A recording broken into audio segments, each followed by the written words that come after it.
Okay, and welcome to this CLP based on a session plan around passing combinations and how we build up through each individual level. Now, this is level 1, and as you can see, there are 6 players laid out as indicated by the dark blue X's. There are 4 cones laying out a square area, which is giving us the area that we're going to work around and in, indicated by the yellow cones. And there are 2 light blue cones in the middle, slightly inward of the square. Now, this is how I would lay out, perhaps using dome cones, and then where the players are on the outside, I would then maybe put out another square with some other cones of another colour, just maybe by here, for example, as then you can make sure that the players remain on the outside, because you want to receive on the outside of the square, and the square is more of an indicator of where we want the players to be working around and in. So maybe just put another square here. I delivered this session last night with an under 11 group, and I had this area set out. And then I would just put another cone here to make sure that they're disciplined and get into that cone at that point to remain in that area. So what we start off with down here is our starting point. I'm just going to put SP as starting point. Now the player here is going to start with a ball, and what we want him to do, we want him to pass on the inside of the cones to this player here on blue, which is going to be our number 1 starting point. As he plays that pass into the blue player next to the light blue cone, he will then follow his pass. This player here on the light blue cone should turn outwards, so receiving the ball on his front foot or back foot, depending on how you want to challenge him. And then he will go out and play straight away into this player over here. So what he might do is have 2 touch. There's challenges, there's progressions in here for players, there's limitations for them, so even though they're unopposed as such at the minute, you can really challenge them to make that game realistic scenario come to life later on. So as the player here receives the ball, he will then play the ball out to this player. Now these players are on angles, so we want them to try and hit the ball and pass the ball out on that angle, really putting a lot of pace on it and getting a touch coming in from the other players. As this player on the outside will then receive, he will then play his ball up to this player here. Now, what I might say is, okay, by the time you hit the first blue, that's when I want your pass to come, so you can dribble then pass. Or by the time you reach the second blue cone, I want you to release your pass here. So what I might say is release, pass, by the time you get to blue, which is here. So that allows him to then dribble and then release the ball. We then want the ball on an angle coming in here into this player, which then at that point that player is received, played out here to this player, and then this player again does exactly the same, which they could release by this point here, and we could have P for release point. So that's a very basic level 1. It is challenging their natural fitness as they're continuously passing, they're receiving, they're following their passes. There's a lot of communication, there's scanning, there's awareness, there's organisation, there's discipline. So by the time this player then receives his pass and then plays his pass out here, he has to get to that cone. Now, if this player is quick enough, he will challenge these players in front of him to move a lot quicker. But we don't want too many balls going at the same time.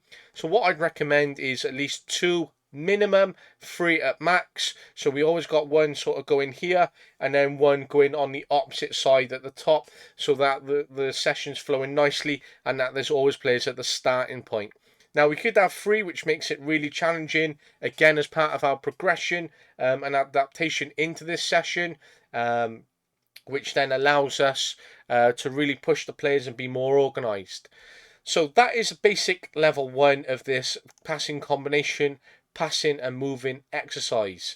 So as I just go back to a red here, I know we've got red on the outside, but I will go to red. So now what I'd start to do, I would then go and add 2 more cones in here. Okay, so there's 2 more cones there. Now, as I've selected these 2 cones and I've added them in within my session, what I'm then going to do is put another 2 players here.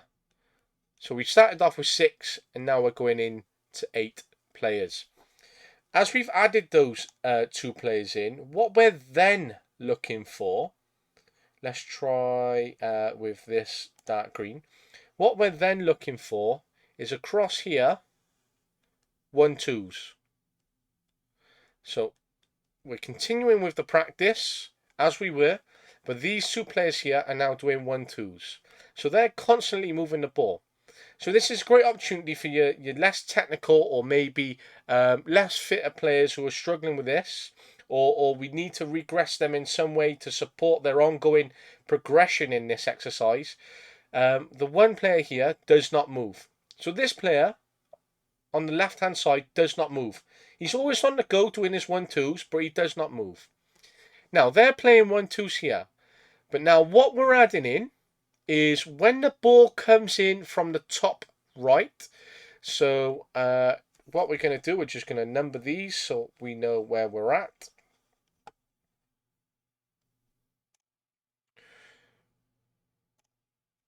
So we got the starting point, which is number 1. We then got the second pass here, which is 2. Even though that first pass is played in, I put 1 there.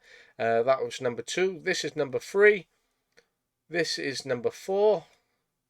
This is number 5. This is 6. And this was originally 7. Now, as we get moving and we progress this exercise, number 6 up here in the top right, there now becomes a number 7 element. So as they're playing 1-2s, the player up here on the top right will receive the ball. He will now play into this player. So number 7 ends up becoming over here. So that pass, as it's gone in here, will then go into this player. This player will pass into this player who's then knocked his 1-2 and that ball should be there. He will then receive and he will then play out here. So that is number 7 and this is number 8. Okay, so we've added in another element. So the player from number 7 then will pass in. He will then take over. The player originally here will then go to number 8, make his pass out here. And then he goes back to the start and is able to get around the area again.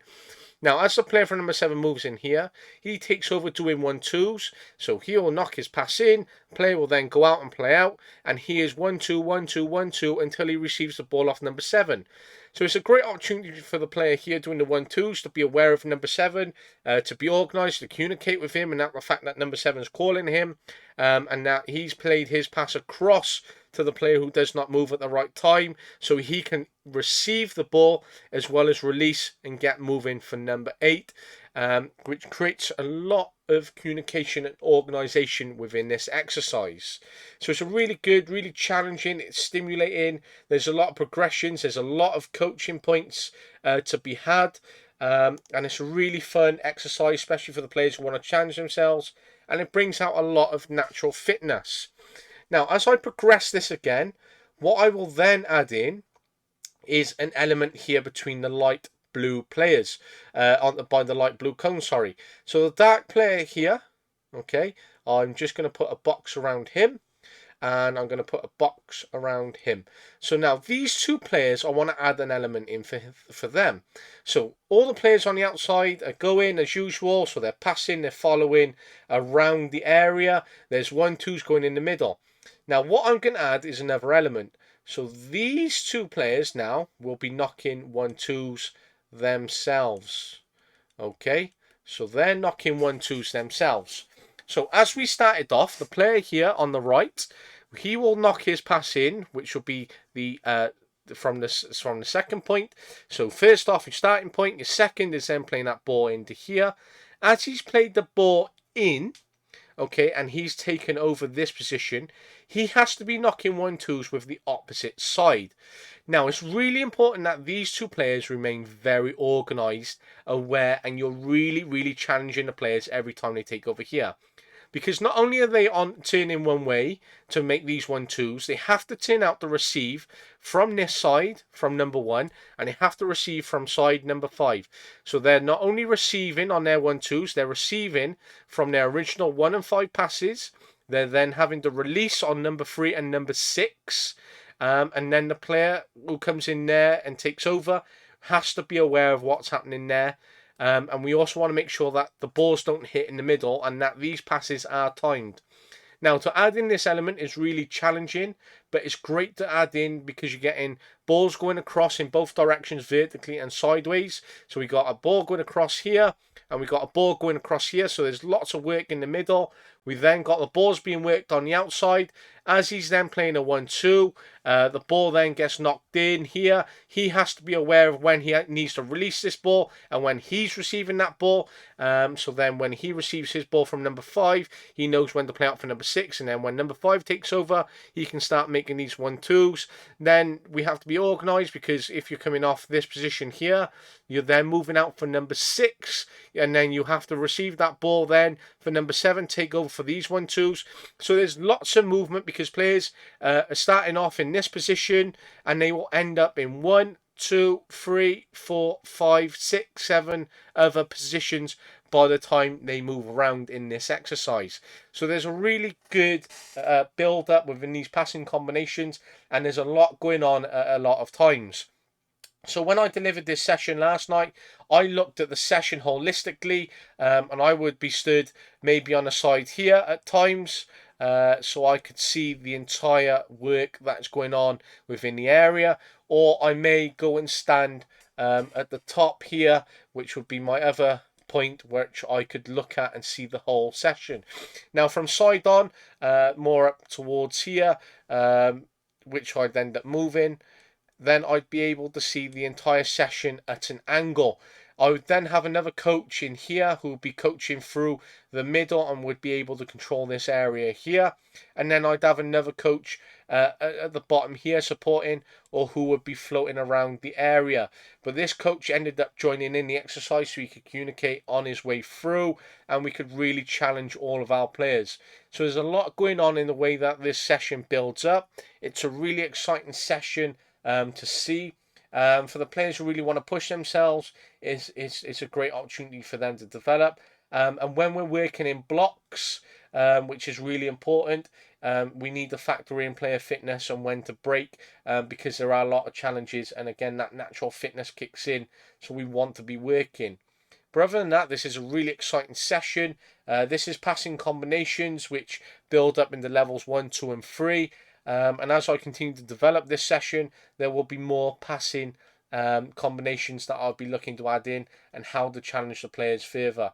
But this transition is really nice into an SSG, as you can look at your combinations, your awareness, your positional sense, when to be organised, when to be disciplined, when to float into new positions, when to take over, when to play the ball wide, when to play the ball on the inside, having your head practically on a swivel. You're looking to pass, receive, release, retain, and how you interlink.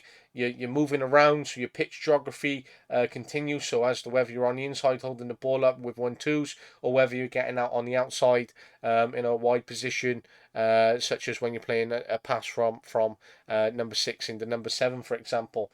But yeah, this is a good session. I hope that the way I've built it up and added some notes on allowed you to understand.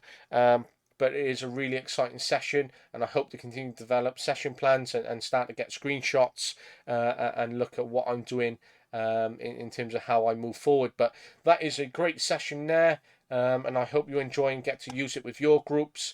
But other than that, this is Coach Luca, the Reflective Coach Podcast. You can find me on YouTube, Twitter and LinkedIn. So reach out, connect, subscribe. Please leave a like. Please leave some feedback. I'm always looking to network and expand the kind of sessions that I'm doing, but hopefully this insight of a session will help you. But thank you very much, Coach Luca.